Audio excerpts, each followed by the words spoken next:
Hey guys, welcome back to Hammerhead Cooking. In this video, I'll be showing how I break down or section out a pork shoulder or pork butt into separate components to allow for different meal preparation options. Here's what it's going to look like at the end all sectioned out.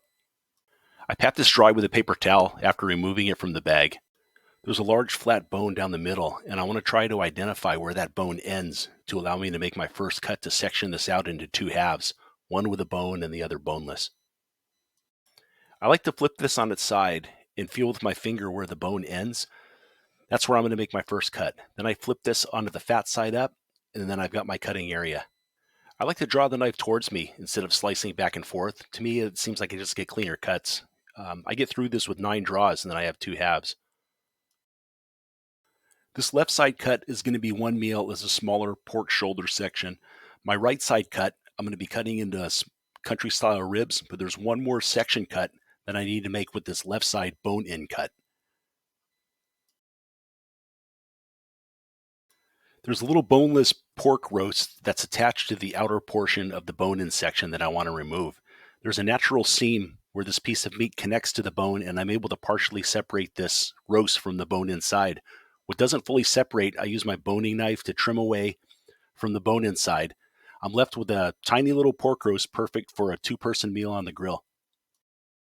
So here's my final bone-in smaller pork shoulder that I'm actually cooking right now in my crock pot for tonight's dinner for pulled pork tacos. That smaller bone-in section is perfect for smaller meals as it will cook faster.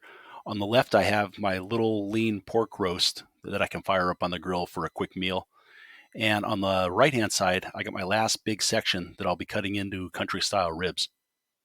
So this last big section, I've oriented it with the fat side up. And if I wanted to, I can downward slice sections into pork steaks, cut in about 1 to 1.5 inches thick, but I'm going to be cutting this into country style ribs instead. I flip this on its side and I kind of eyeball the center of it, then I cut it in half. Then I'll cut strips off of each half, about 1 inch to maybe 2 inches in thickness from both halves. Then I'm left with my country style ribs. This pork butt breakdown, utilizing a larger piece of pork and breaking it down into sections for different cooking options, is ideal.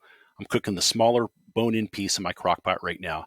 I can cook the country style ribs on the smoker or the grill, and the smaller pork roast I can grill up too.